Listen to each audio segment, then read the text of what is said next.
Alright, so one of the people I played against wanted to know what I was playing, and I promised him I'd get the deck profile up today, so here it is. First, though, bit of exciting news for the channel.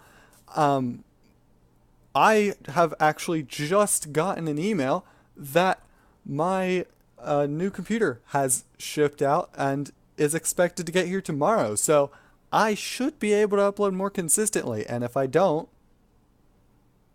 you can bother me on Twitter about it, I guess. I will link my Twitter below if you want to do that. So there you go. Bother me about it if I don't upload more. So um, I'm probably about to go to working full time as well, though. So that might be a little bit of a thing there. But anyway, let's go ahead and get on into the deck profile. First up, we've got Apprentice Illusion Magician. I love this card. All right, so um, discard from hand or tribute from field. Gravekeeper gets plus 2,000 attack points. You can special summon her by discarding one card from hand, which gives you access to a play where, okay, if you don't know, the win condition of Gravekeepers is considered to be attack directly 4 times with Descendant. Anyway, that's just 2,000 damage 4 times. There you go. Um, Apprentice Illusion Magician. You can discard from hand, special summon her with Descendant on board, or normal summon Descendant. If you already had that on board, though, you can, of course, summon a normal summon again if you have another monster. If you've gotten that off the spy flip, then you've gotten the Recruiter. You might have to get the Neck Rally off that, though, if that's the case. That's unfortunate. But you might have an OTK there, because you can special summon her, have the Descendant on board. Let's say you have another monster, so you can actually have the OTK, but even if you don't, you're pretty close. And even then, you can have the Master Change second, which is still an OTK, where you can summon her and Descendant, attack with her, dealing 2,000, attack with Descendant, tributing her to raise Descendant's attack power to 4,000, so your opponent's taking 6,000, activate Master Change second, attack with the other monster, whatever. And that is game. So you can just OTK with Apprentice Illusion Magician. If you can clear your opponent's board with Descendant, or Regeki, or Mirror Force Torrential with the viruses, Lost Winds to lower your opponent's attack points enough, have Wonder Wand to raise your monster's attack. A lot of ways in this deck to facilitate the ability to do that. So, there you go. She just makes the deck work really well sometimes. So, there you go. 3 commanded, unlike Clee format where I wasn't playing Necro Valley. Necro Valley is super important in this format. Lots of graveyard stuff going on. Sailing, of course, still pretty important. Changes things, battle positions, lets you get that damage in, get closer to your win condition. Definitely good. Lets you get over stuff like Dark Law as well. So being able to get over Dark Law, that is just definitely a good thing, because Dark Law is a pain in the ass for me. So anyway, 2 Descendant. 2 Spy. One of my friends brought up to me that he thought I was only playing 2 Spy already when I was playing 3, and this, I don't think it was really the intention, but you know what, man? Thank you, because that really brought it to me that there were a lot of things about Gravekeepers that I had as preconceived notions about just how to build the deck, how to play the deck, where I was just, I don't want to say I was just wrong, because that's not entirely true. I was thinking things that are no longer correct that once were. Mainly, I was overvaluing the spy flip and playing weird decks and just kind of unnecessarily being a jerk about it. Whereas right now, I'm trying to end the game pretty quickly. I'm trying to win pretty quickly.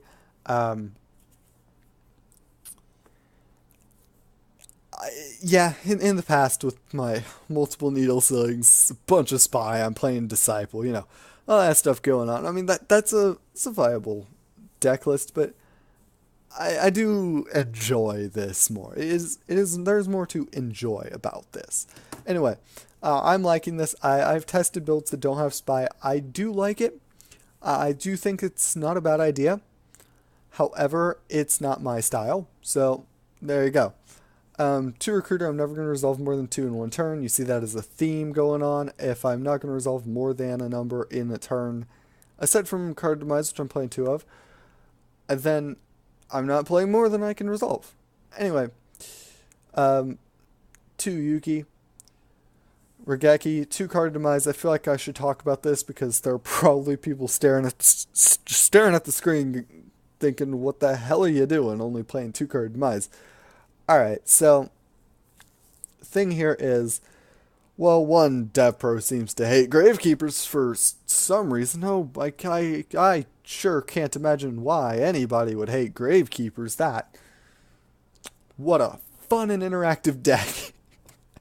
No, really though, I do like this deck a lot, but it is hard to see why this deck's fun. So anyway, 2 card demise. This card is a win harder card. It's not necessary. I definitely prefer playing card demise over not playing it. Certainly, that's why I am playing 2 of them. But again, with the consistency of the deck, 3 card demise creates weird consistency. I have games where I open card demise and I don't even want to activate it, even going first. I had a game where I was going first against Heroes where I opened with card demise and I didn't activate it until like 10 turns into the game. So yeah, that wasn't the best. Don't get me wrong though, this card is super good, but it is once per turn, and again with the I'm not going to be able to resolve the number of them that I have. Having 2 card demise is super strong. Having 3 though is not the best. Having 3 is just not the best. And because it is a card that's draw power, I do have other draw power. I do have activate 2 recruiter in 1 turn, get that search through, activate the commandants, get the searches. Because I do have all that going on, it just seems pretty likely that I'd end up with 3. It did actually happen quite a bit testing, so I don't know if that's just because DevPro hates Gravekeepers, but it does. Anyway, it does break, so. Royal Tribute, because stupid, I don't have to explain it. 2 Mass Change second, triggers Recruiter, gets you Dark Law, gets you Koga. There's a play where you interrupt Speedroids and change the Speedroid in Divine Wind by taking the Terror Top with Controller. I say Terror Top, not Toktomborg, because your opponent will be able to Emerald for whatever you send to the graveyard that way. So, hey, if you can just leave your opponent with a Toktomborg on board that they can't use, like, good luck with that, man. Because that's looking like you're going to have a bad time. Anyway, 2 of Wonder Wand, again, triggers Recruiter, just like these 2. So that's good. Gets you into your card demises. Necro Valley, of course. Bottomless Tripole, 2 Rite of Spirit, not Stille, because I'm valuing the actual physical, tangible advantage over the slow numerical advantage. The ability to do this whenever you want to interrupt plays, use it during your opponent's turn, bring out Spy to defend yourself against like Utopia, Lightning, or whatever. That can be pretty good. Especially if your opponent doesn't play Utopia Prime. That extra deck space pretty tight for some decks. Excuse me. Oh, jeez. So, deck dev. Regular Mirror Force. The graveyard is the most useless place opponent's cards can be. Torrential Tribute. Eradicator Epidemic Virus. 2 Starlight Roads. 3 Bewildering Wind or Lost Wind. Half the attack of your opponent's monster. You can set Yuki when you have to use Card Demise or Royal Tribute. You can set the Yuki half the attack points of your opponent's monster is trying to attack into her. And then she survives, so she'll be able to use her negate still, because she can tribute from field. And that's a thing Valor can't do. Also, I'm not really synchro. That's really not a thing I'm doing with this deck. So there you go. 2 Magic Drain that started at 1 and it turned out to be good, so I put it at 2 and it's definitely still performing. Solemn Warning, 2 Imperial, 2 Necrova. The extra deck is just whatever the heck I have. Pretty much, yeah, it's just like cards. So there you go. Skull Invitation at 2. Alright, so if your opponent's playing 60 cards, then, and you go first, man, Skull Invitation just, they're gonna have a bad time. I know I did. Like, I was trying to play a 60 card Lightsworn, and I got this card flipped on me, and I was just very sad. Yeah, this it puts you in a situation where, okay, so I can't use Solemns, I can't use Judgment Dragon to clear the back row or anything like that. I can't activate Michael. I can't, or Mikel. I don't know which one they wanted pronunciation. I can't use Raiden. Can't use Lumina. Can't use. Can't end turn with Lightsworns on board. Can't use what's it called? Trick Clown. You're just in a very, very bad situation, and you're gonna have a hard time with Skill Invitation. Like, my opponent in that game wasn't even playing a good deck, not even a good deck, but activate Skull Invitation, and well, I am now looking at a situation where I'm gonna lose. So yeah, Skull Invitation definitely can be very good. This is a card I want to go to 3, as well as the next card here, Overcapacity. So this is pretty much your opponent's playing Paleozoic.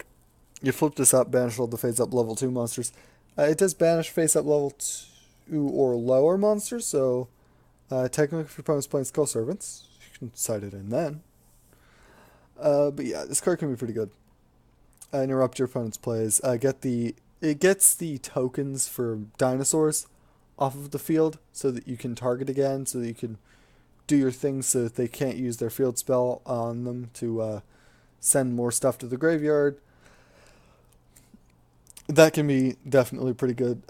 Reduces the damage from Ultimate Conductor. Needle Sling interrupts plays. Time, Space, and Trap Hole Nightmare. Again, DevPro seems to just hate Gravekeepers. And when I main deck these, I end up against activate Ariadne, set 3, activate card Demise, summon Thunder King, set 2, or have summoned the Thunder King already, set 2, you know what, activate another Ariadne, because, yeah, man.